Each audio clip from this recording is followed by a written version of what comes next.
Welcome, everyone. Bienvenidos to the HACEMOS Fireside Chat. We are so honored to be here today with Ralph de la Vega, such an icon to AT&T's history, to the HACEMOS familia.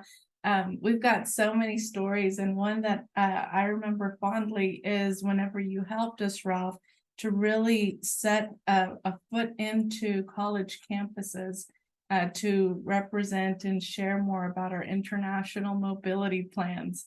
That was a big deal because we wanted to make sure to make an impact, and you really believed in that. So thank you for that. And that's just one of the many examples. What I'll do here, if you don't mind, is just read through the bio to make sure that we all understand and know where you're coming from. So Ralph de la Vega is the founder and chairman of the de la Vega Group. In this capacity, he is an investor and advisor to startup companies that solve difficult problems using innovative technologies. He is the former vice chairman of AT&T and CEO of Business Solutions and International. Previously, he was the president and CEO of AT&T Mobility. Under his leadership, AT&T Mobility became one of the world's leading smartphone and mobile internet providers and had #1 postpaid market share in the Hispanic, African American, and Asian cultural segments. During his career, he has held multiple executive positions, including COO of Singular Wireless and president of Bell South Latin America. As CEO of Singular Wireless, Mr. de la Vega was responsible for the integration of AT&T Wireless and Singular Wireless, following the largest all-cash merger in U.S. history at the time. As president of Bell South Latin America, he was responsible for wireless operations in 11 countries: Argentina, Brazil, Chile, Colombia, Guatemala, Nicaragua, Panama, Peru, Ecuador, Venezuela, and Uruguay. He serves on the boards of American Express Company, New York Life Insurance Company, and Amdocs Corporation. He is a former chairman of Junior Achievement Worldwide. JA Worldwide teaches young people financial literacy, entrepreneurship, and work readiness in over 100 countries. The organization has been nominated for the 2023 Nobel Peace, the second such honor in the last 2 years. Congratulations. He has received numerous awards recognizing his leadership, including induction into the U.S. Wireless Hall of Fame, the Atlanta Business Hall of Fame, and the prestigious Global Innovation Award from the Gozeta Business School at Emory University, and was selected by the National Association of Corporate Directors to be among the top 100 most influential directors and leaders in corporate governance in 2022. Mr. de la Vega has a bachelor's degree in mechanical engineering from Florida Atlantic University and a master's degree in business administration from Northern Illinois University. He completed the executive program at the University of Virginia and received a doctorate honoris causa from FAU. He is the author of Obstacles Welcome: Turn Adversity to Advantage in Business and Life. I gotta take this, there we go. So quick shout out there.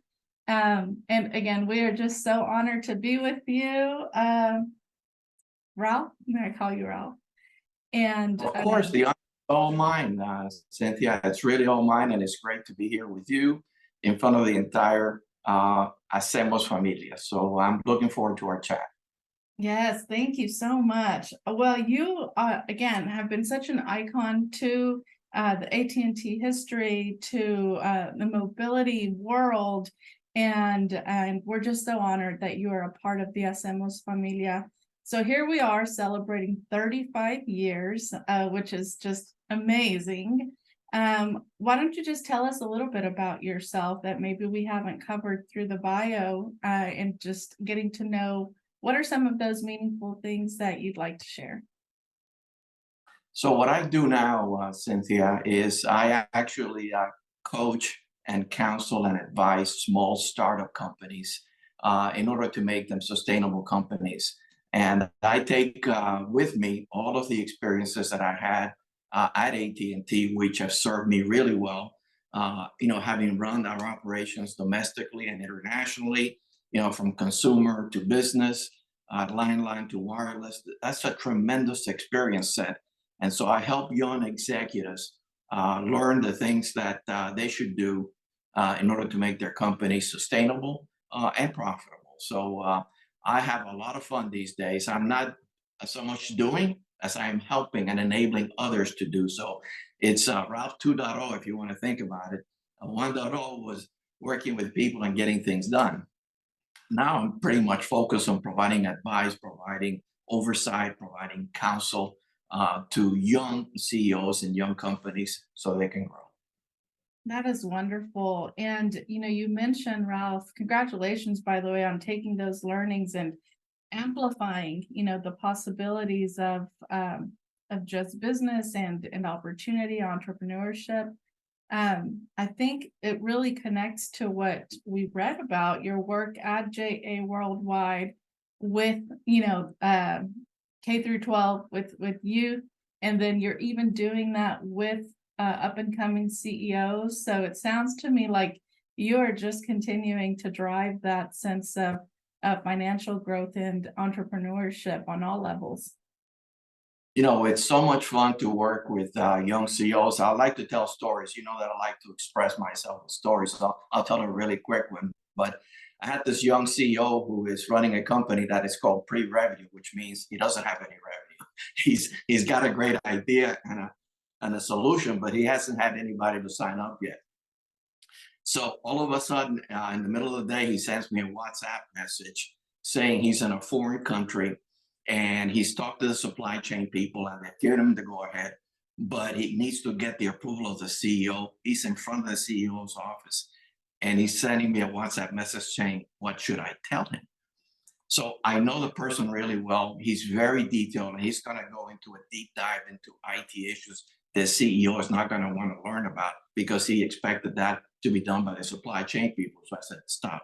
Don't tell him what you're going to tell him. Tell him these three things and then be quiet and let the other person have a dialogue with you. So I tell him that and I don't hear from him for 4 hours. So I'm thinking, I really have ruined this young person in his first big deal overseas. And I think I gave him the wrong advice. And then after 4 hours, he sends me a WhatsApp message with a picture and a copy of the signed contract. So that is just, the kind of things that I didn't do. All I did was coach him and he got it done. But it's just those kind of things that give you a reward level as much as if I was doing it myself. So that's what I do now. I try to help young people with the knowledge that I had at AT&T and other places be successful. That's wonderful. Well, hey, congratulations on that win for him and also for you on making that coaching moment happen. You know what, Ralph, I'll just throw this in here. This isn't part of our script, but thank you for who you are and how you lead because you took the call, and that is also part of that critical step and cycle is that you took the call and you helped. So thank you for taking that lead. Ralph, so you're right. You love to tell stories. And one of those that you like to share is how you came to this awareness and this nugget that we know of learn, unlearn, and relearn. Right now, our HACEMOS familia, just like all of, just industries, are going through a lot of changes within the business and just, again, in any industry, you name it, there's a lot of just change happening and, different flows of pace and technology and things are just, moving at a high pace.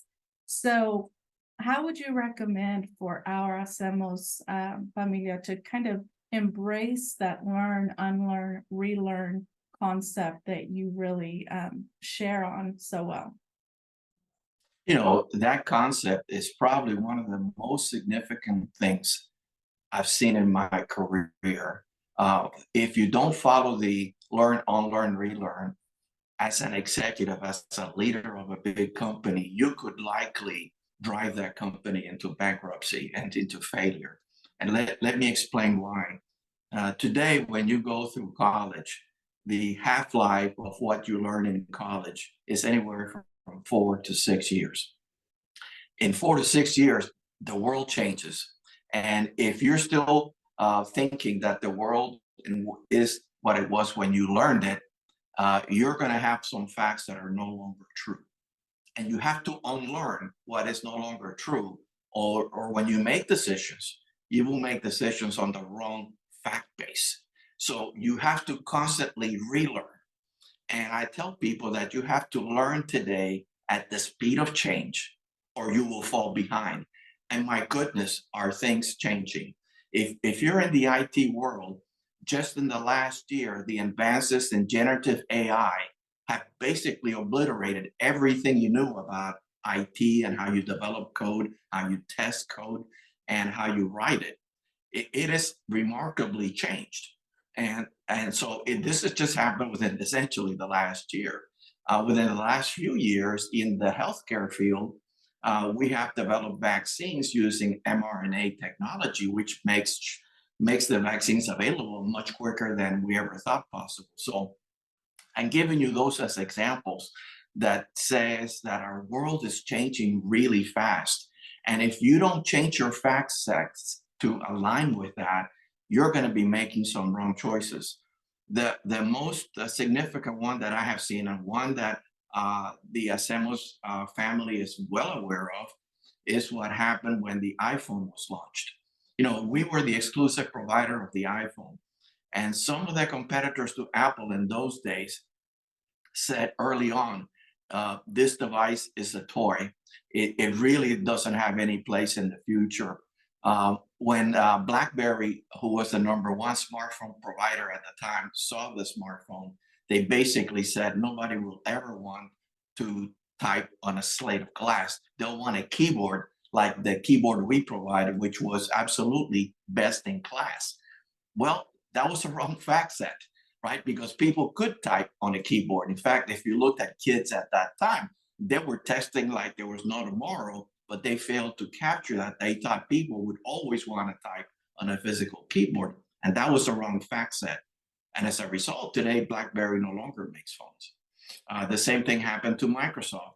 They no longer make phones. Nokia, the #1 world provider, no longer in business because they were using a wrong set of facts. They were smart people. They were well educated. They had led successful businesses, but having the wrong fact set is absolutely deadly, especially at the leadership of a company or the leadership of an organization, whether it's HACEMOS, AT&T, or any other organization. And so to me, it's really essential in today's fast-paced world for organizations to continue learning, to continue to unlearn the things that are no longer true in order to stay at the top of their game. Absolutely. Thank you so much, Ralph. And those are some, very relevant examples. And I love how they are very different too, because as we just mentioned, this fast pace and changing pace of things is impacting all industries. So when our HACEMOS familia are considering their viability in the workforce, it's so important for them to consider what are those facts and how do I prepare for the future, right?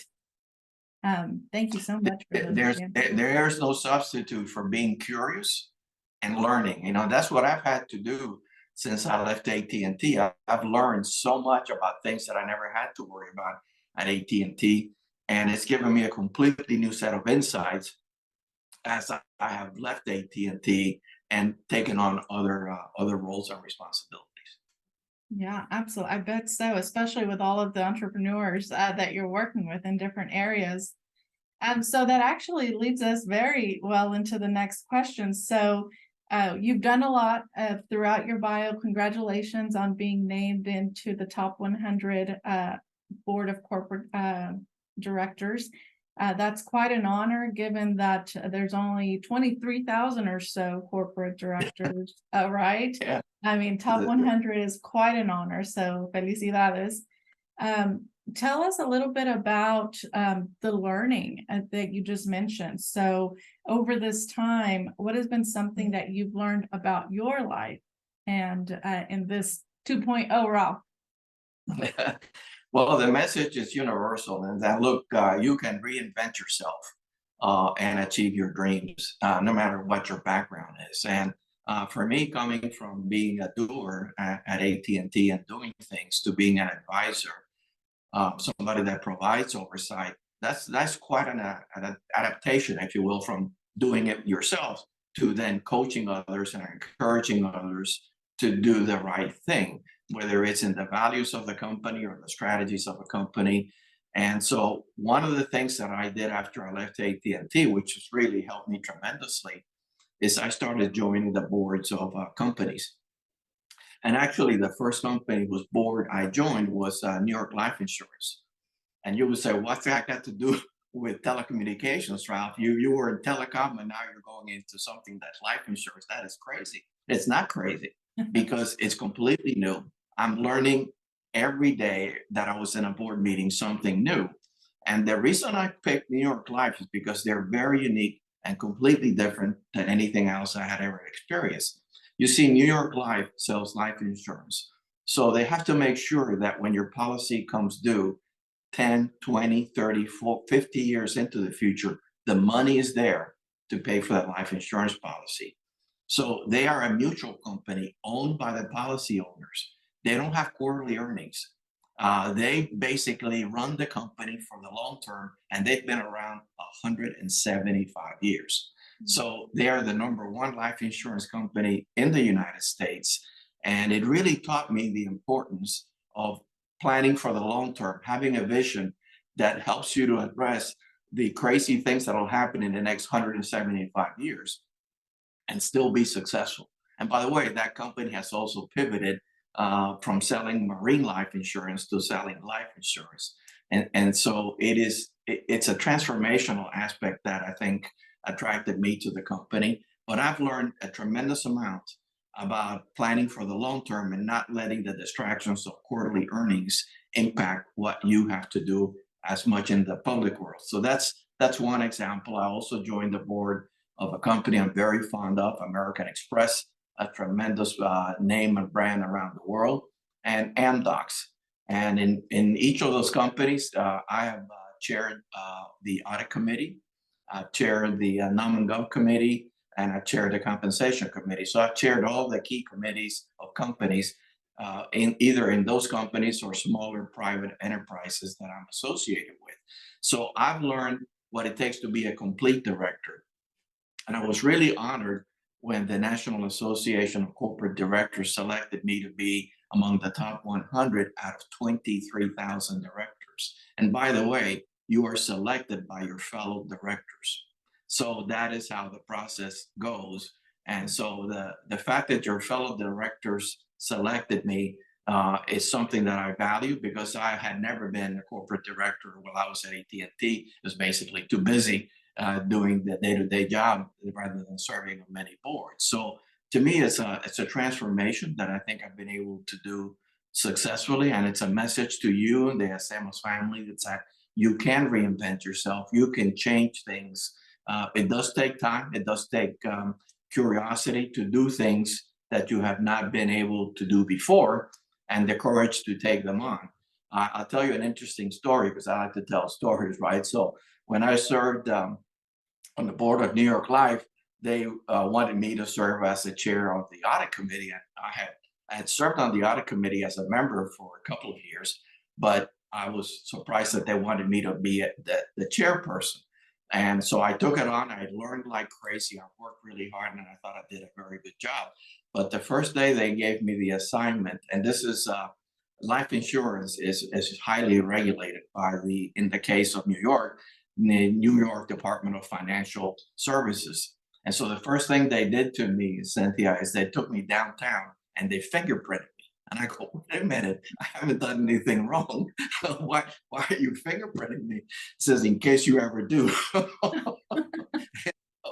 They're very serious about keeping the books correctly, about doing things in compliance and doing things legally and correct, which is right in line with my ethos and my ethics. So there was not a conflict there, but it was really a stark moment when you realize how important it is to be the chair of an audit committee. And I served in that function for 6 years at New York Life, just to give you an example. And I currently chair the audit committee for American Express. So just a little bit of the things that I have done with large companies. At the same time, I'm working with smaller companies to help them grow up to be large companies. Wow. Wow. That is just fabulous. Ralph, as you shared the story of the fingerprinting, what came to mind is like, did they not know of your story of the payphone and the coins just falling?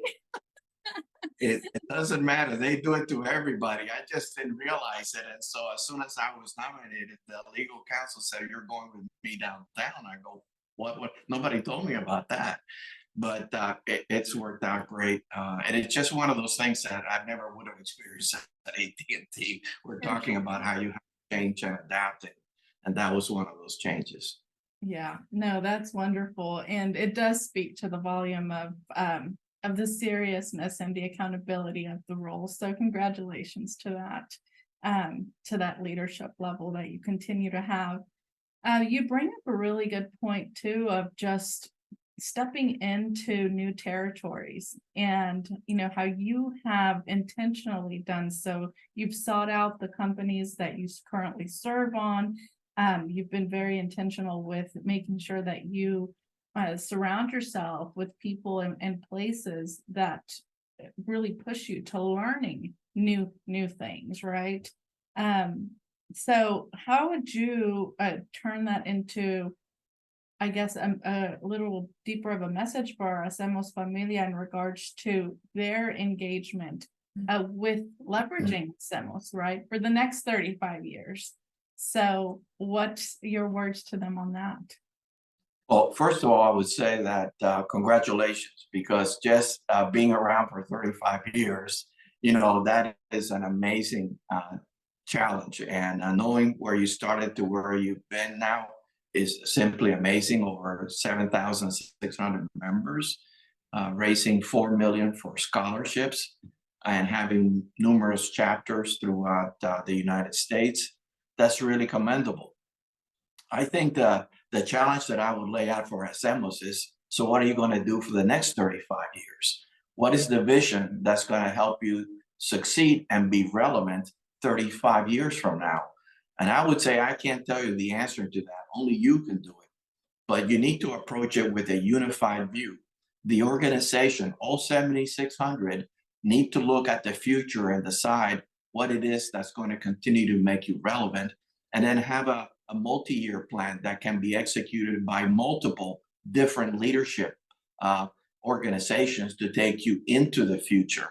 I think that's really, really important, is that people have a long-term view. This is what I learned at New York Life, right? You have to take a long-term view. You have to be disciplined about getting there.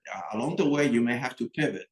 And one of the best advices that I have learned working with small companies, and HACEMOS is large compared to where it started, but still you can even grow to be larger. The message, and the strong message, is whatever you decide that you need to do, you should focus on what problem it is that you're solving, and fall in love with the problem, not with the solution. Because sometimes the solution to the problem changes over time as technology changes, as marketplace changes, as regulation changes. So you have to fall in love with the problem and continue to do things that may be a pivot in some cases to help you solve it, because today's solution may not be the solution for 10 years from now or 20 years from now.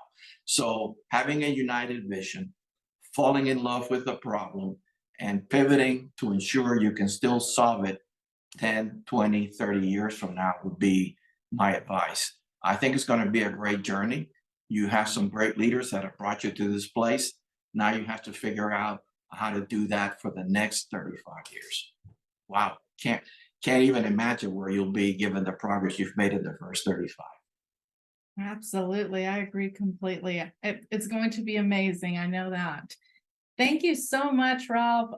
We could, continue talking because you've got so much to share, so much wisdom and to impart. But we thank you so much. De todo corazón, thank you from the Hacemos Familia. You again are an icon to the organization. You've always got an open door. So thank you again for your time, and to everyone that has joined through the Fireside Chat. Thank you for tuning in, and also for supporting Hacemos, as Ralph just mentioned, to take it on to the next 35 years. Have a good day. Thank you so much.